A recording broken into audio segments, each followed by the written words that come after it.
to this installment. Just a quick, for those of you who aren't familiar with us, just a quick introduction to the Peaceful Presence Project. We are a nonprofit organization based in Bend, Oregon.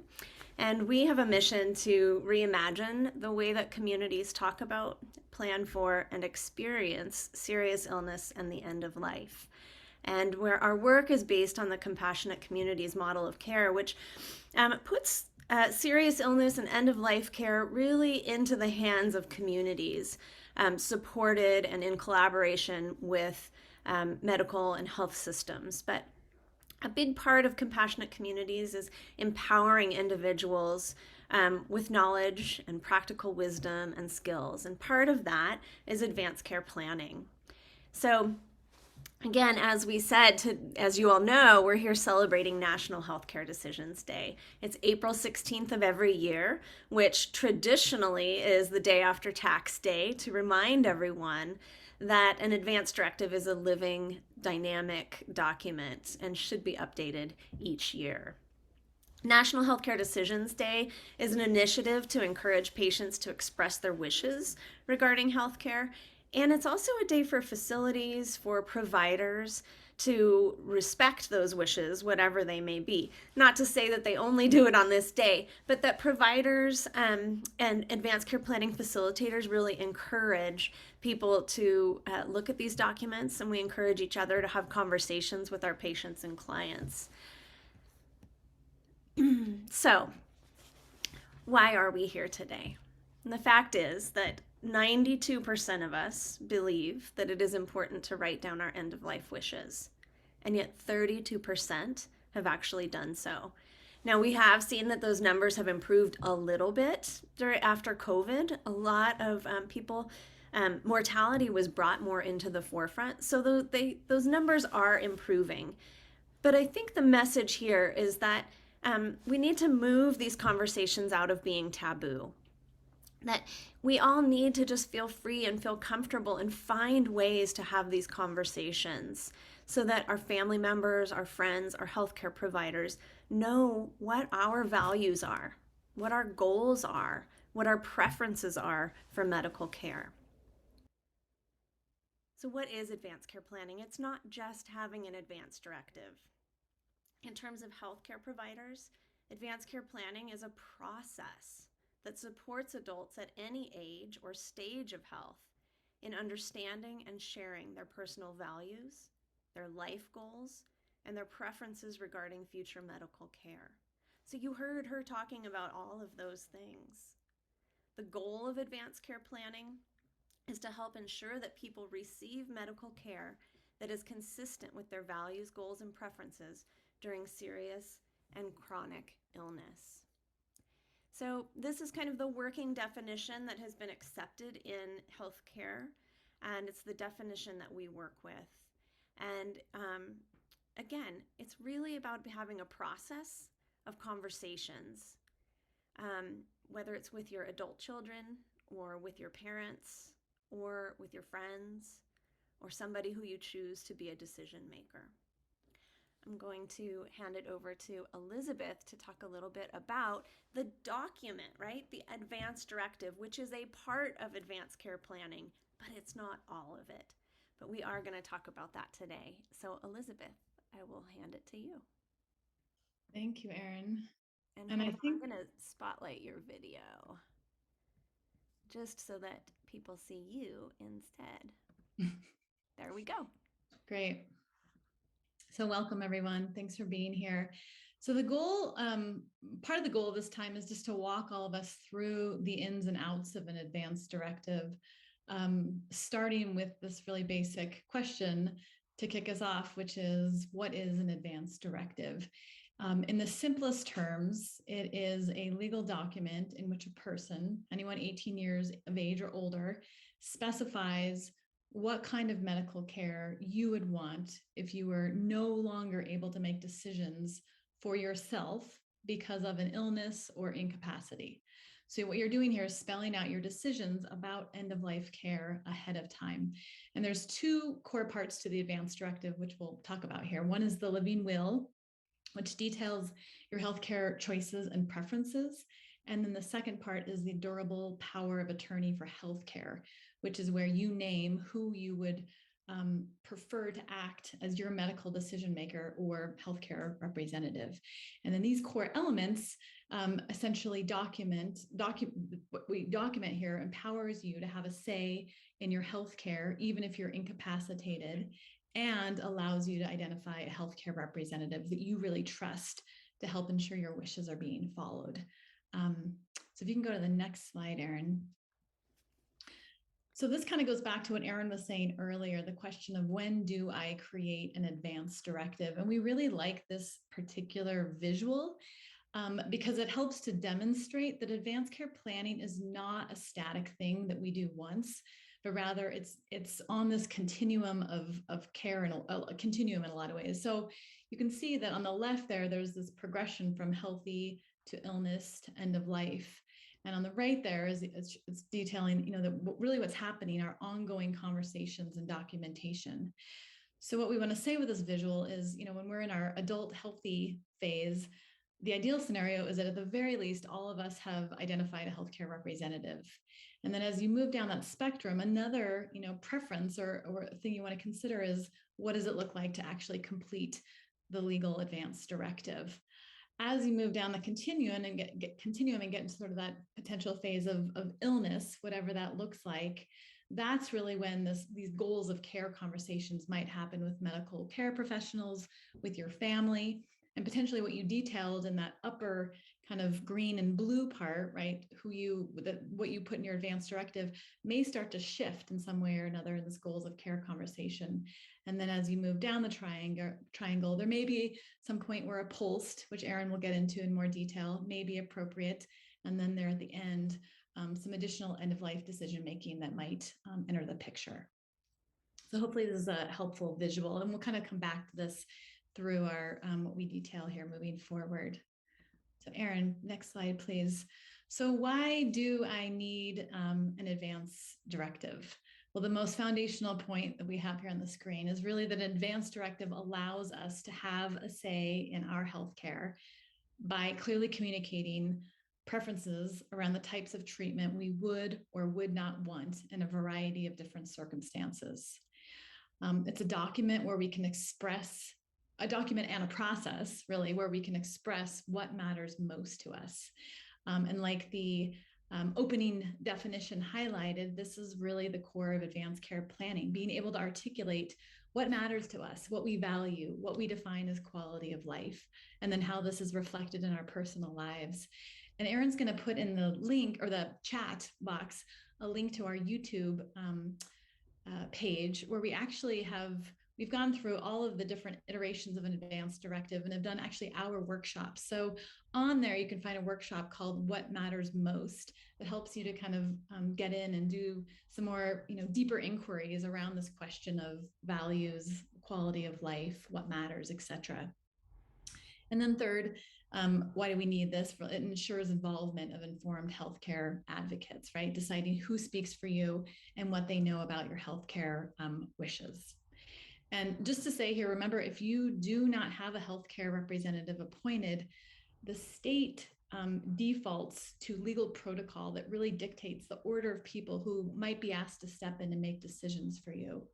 And so that is, for a lot of us, depending upon the familial relationships we have, a really important thing to think about. Who might, if you did not explicitly state who this person is, who might come in and do that decision making for you, and what might that look like? So where is an advanced directive kept? Well, ideally you keep your signed advanced directive where it can be easily located in your personal files. So people should know where to find the originals, right? You don't fill it out, put it in a desk drawer, never return to it, and not have people know that it's there. If you can, we really recommend that you physically hand your doctor a copy of your advanced directive and see if, do they have time to kind of review it with you. It's always important to send a copy of this to any physician that you have a relationship with. And, if you can, get it into the hands of every provider that you see. And then give copies of your advanced directive to your healthcare representative, primary and alternative, and I'll talk about that in a moment here, and anyone else who you think might benefit from knowing your wishes, family members, lawyer, any really close friends. And then finally, in your electronic medical record. And on the next slide here, we want to highlight that most clinics have some sort of an online system, oftentimes called MyChart, or in some states it's My Health. This is an electronic account that should be connected to your medical system, and you can sign in, and there should be a place somewhere there where you can upload, as you see in the lower right hand corner there, your actual advanced directive document. And then on the left hand side here for this My Chart here in Oregon, you can add more details about the healthcare agent. So that's another great way to make sure you have this information uploaded so all interfacing medical providers can access it. Next slide, please, Erin. So how do I create an advanced directive? And somebody, Marcia, I think in the chat box had a question about, does this, if I'm in California versus Oregon, how does this apply? So we want to say, you want to make sure you download your state approved advanced directive document. Each state has laws around how an advanced directive is formatted for state residents, and requirements can shift a little bit, state to state. So we know not all of us on this call are actually in Oregon. Erin is going to put in the chat box here, there's for Oregon, we have the actual Oregon government site to get the state approved advanced directive here. She's also included the Prepare for Your Care link. And that's the actual document that we're going to use to move through the conversations today. The benefit of the Prepare for Your Care is you can get in there, highlight specifically what your state is, and that will give you access to your state specific advanced directive. Yeah, Erin has there. It allows you to select your state. There's oftentimes a misconception that a lawyer is required for the advanced directive process. This is not true. In the majority of states, it generally requires the signature of 2 witnesses or 1 notary signature. And then in Oregon, it requires signature from individuals, the individuals you've designated as your healthcare representatives. And we'll talk about this later in the webinar. So next slide here, please, Erin. So I just want to really briefly talk about, what does it mean to choose a healthcare representative? Right, who is this person and what is their role? So as we have here on the screen, your designated medical decision maker is a person who can make healthcare decisions for you if you are not able to make them for yourself.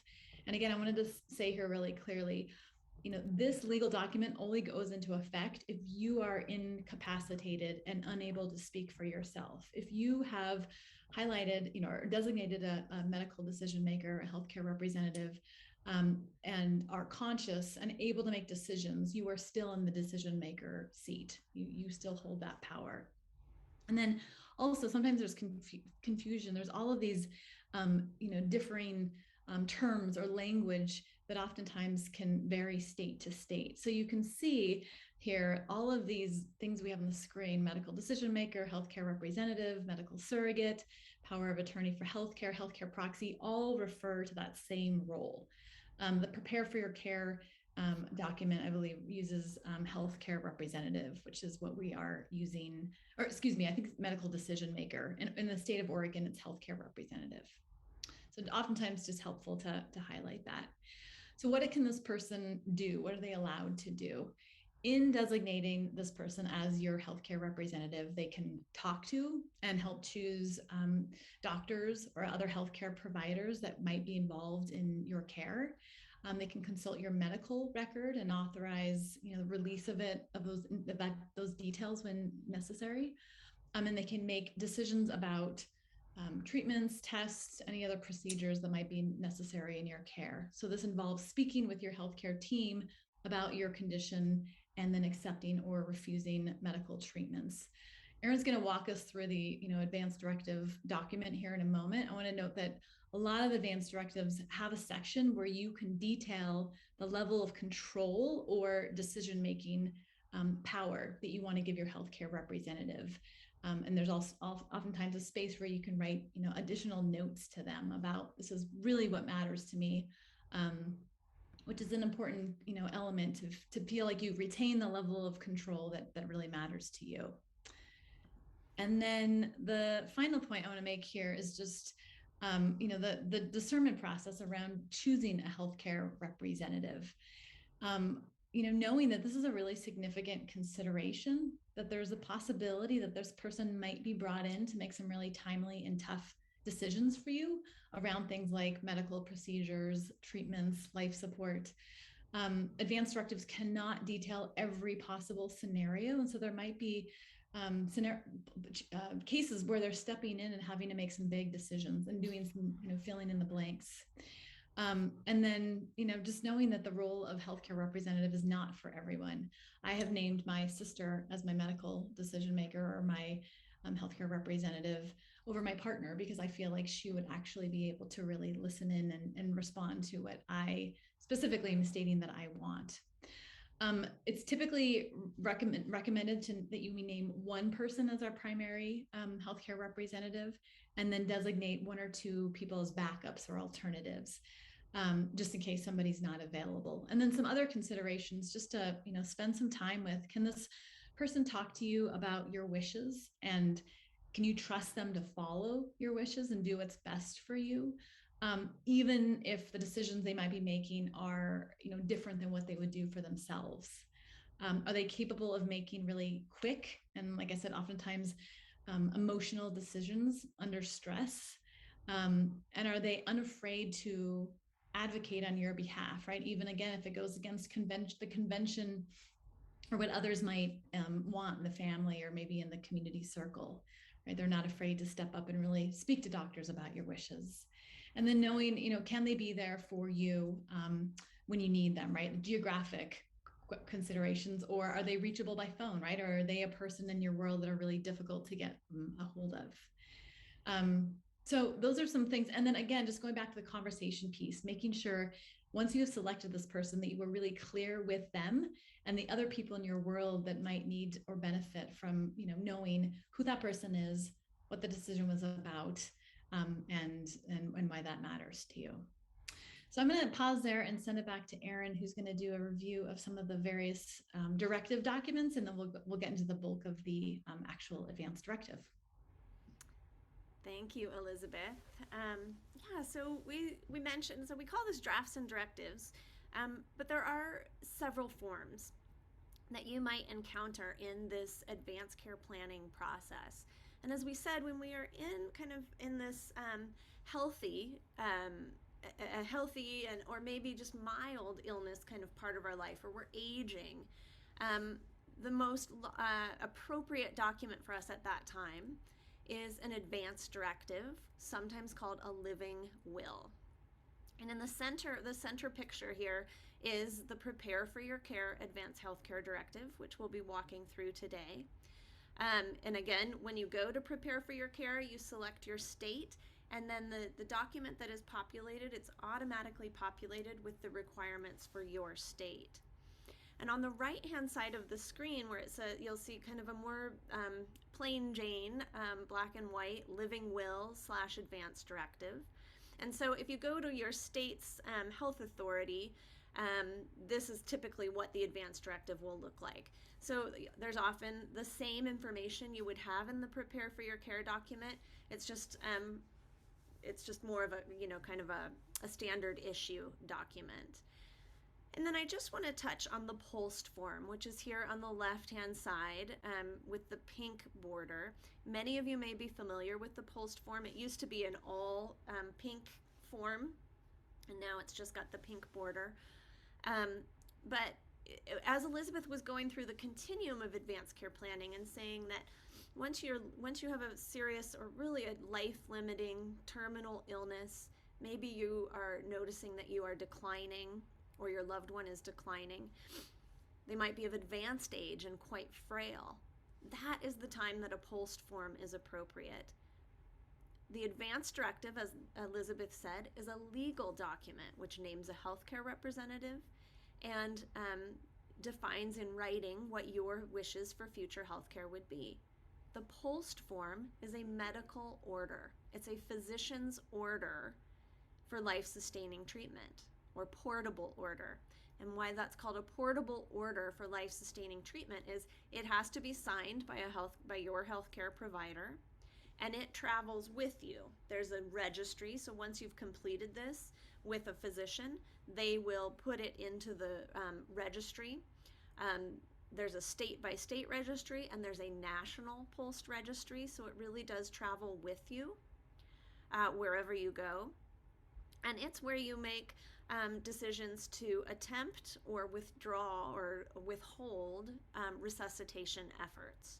So again, there's a reason that that POLST form is really for someone who has advanced illness or advanced frailty, because as you saw in that advanced care continuum, the decisions that get made towards the end of life happen in that moment, right? It's really hard to say for sure, I would not, if my heart stopped, I would not want to be resuscitated. When you're a healthy person, it's pretty hard to say that.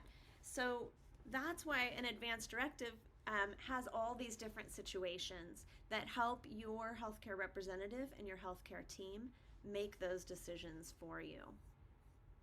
So I'm going to just pause my screen share here. Let's this next screen. So this is the Advanced Healthcare Directive. Again, it's the prepare for your care document.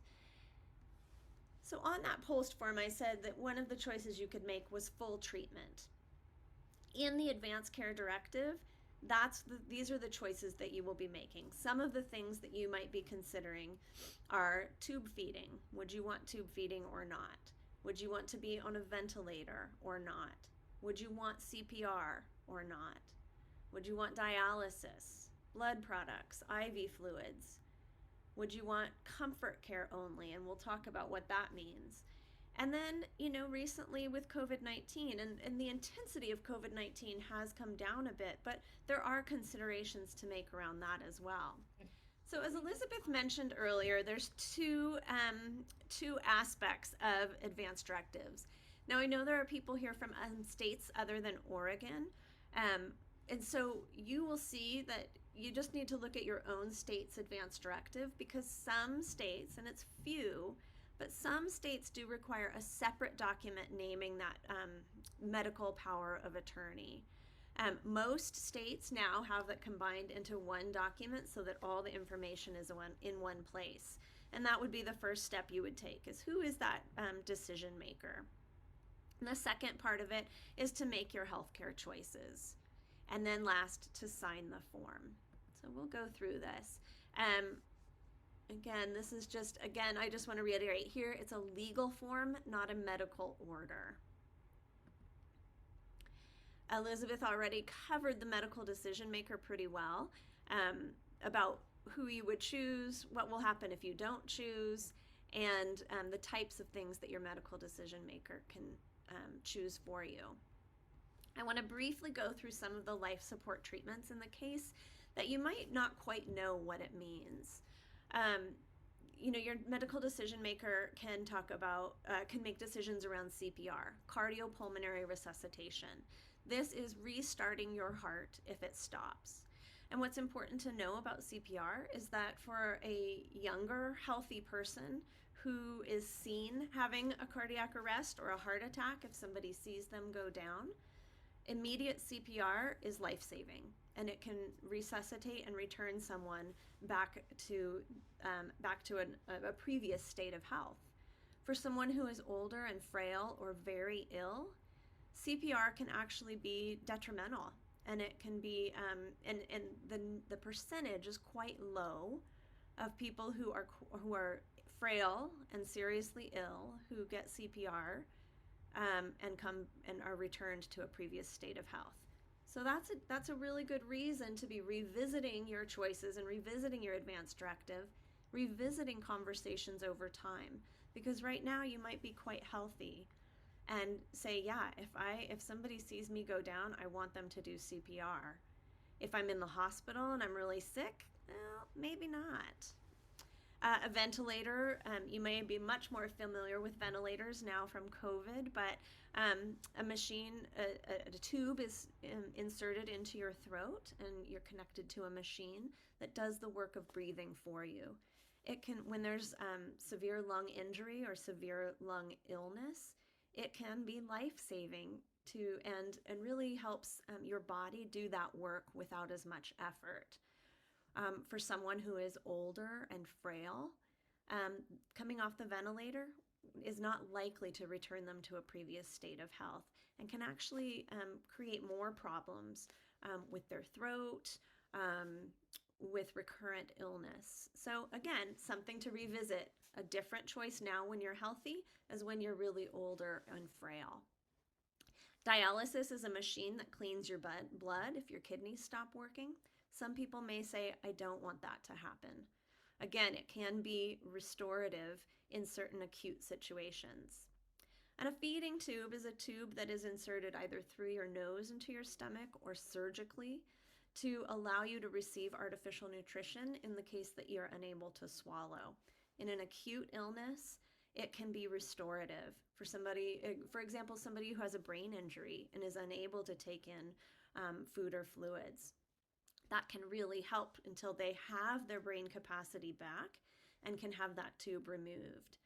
What we do know is that over time, for older individuals or individuals who might have dementia, that feeding tubes don't actually improve quality of life and may actually decrease quality of life due to concerns with infection, choking, aspiration. Again, so something to consider. If you were to have an acute injury or an acute illness that put you in the hospital, that might be one thing. If you're older or more frail or seriously ill, it might be another decision. And then lastly, some of those decisions might be, would you receive blood? Would you receive IV fluids? Would you accept surgical intervention or medications? And then Elizabeth said earlier that you can really give your healthcare representative specific privileges as far you can say, this is my person who's making decisions, but they need to follow this document to the letter. You can say, this is my medical decision maker. I trust them to make the right decision and to change anything that's in this document based on the situation. You can say, I want my physicians and my healthcare team to make all the decisions about my care. And you can, on this prepare for your care document, what's nice about it is there's a lot of extra information that you can add in. Again, here you can see there's total flexibility, some flexibility, and no flexibility. And then the other thing that is nice about this document is that it allows you to tell the healthcare team how you like to make decisions, whether you want to make them on your own, no input from anybody, you like to have conversation, maybe in your family or your culture, there's more of a familial group decision-making process, or you might just prefer that other people make decisions for you, whether that's your decision maker or your healthcare team. And then this document, the Prepare for Your Care document, starts to go into what matters most in your life. And you get to look and kind of fill in all the things that are really important to you, that define quality of life for you. And that helps the healthcare team have discussions about whether or not specific treatments will return you to a place of quality of life as you've defined it. The other thing is that, like I said, you can say, today, in my current state of health, this is my goal. I want to live as long as possible, no matter what that means. Whether that means CPR, ventilation, dialysis, I want it all. Or you might say, I don't want any of that. My main goal right now is to just be comfortable. Then, at the end of life, if I'm really at the end of my life and doctors say, there's really no chance that I would return to a previous state of health, those same questions can be answered. Again, quality of life differs for each person at the end of life. And so really saying, what is important to you? How do you personally define quality of life? What medical interventions are acceptable to you? What would you absolutely not want to happen? And again, then these things need to be in conversation with your healthcare decision maker, right? It's not going to do any good if you haven't had a conversation with them and that they know what quality of life means to you, what preferences you have for medical care. This form also says if you were dying, where would you want to be? At home, in the hospital, either, I'm not sure. What's important to kind of say here is that choice might not always be an option, right? If you were in the hospital and connected to a lot of different machines that were keeping you alive, there might not be an option to move you home. But it's good that that people know that if they could create a home-like environment, maybe that would be good enough.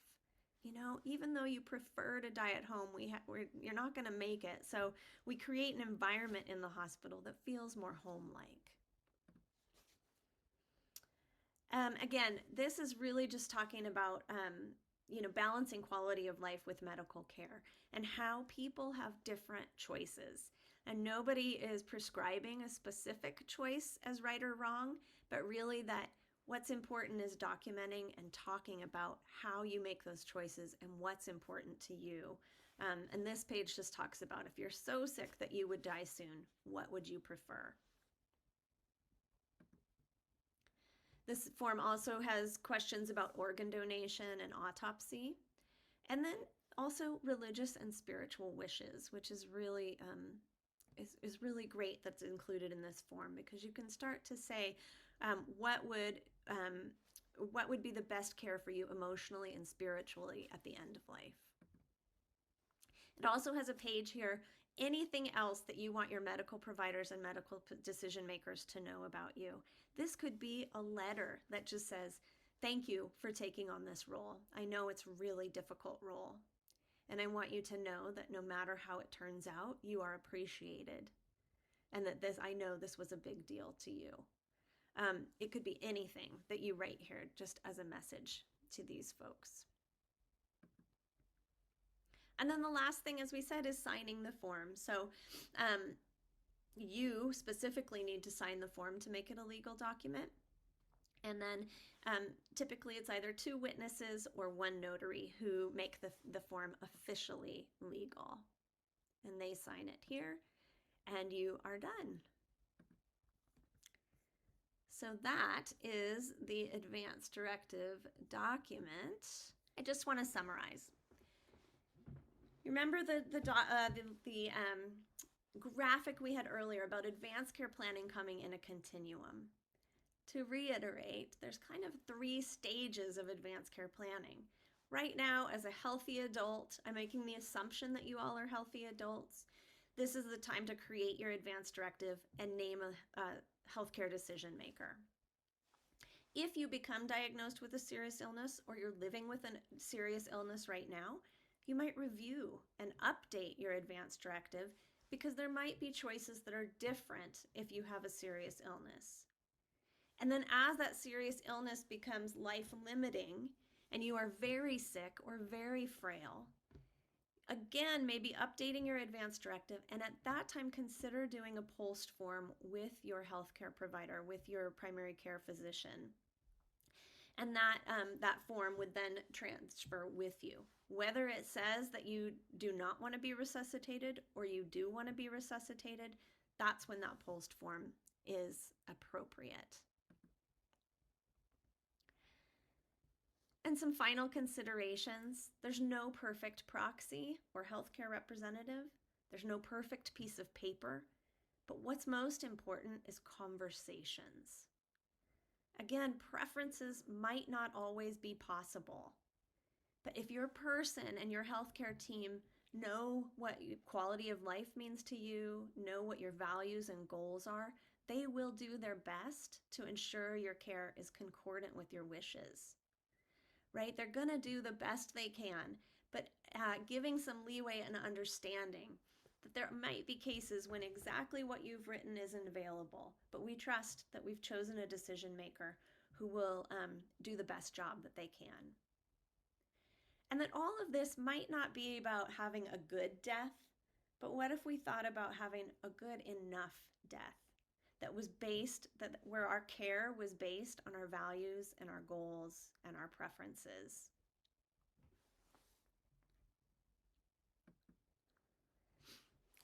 So we're going to open it up here for questions and answers in just a second, but wanted to share with you our contact information. Like I said, you might have lingering questions or want to have a more formal advanced care planning conversation with us. Our website is here, and you have probably my email from all the Zoom link information and my phone number as well. So feel free to get in touch with us. And I'm going to go ahead.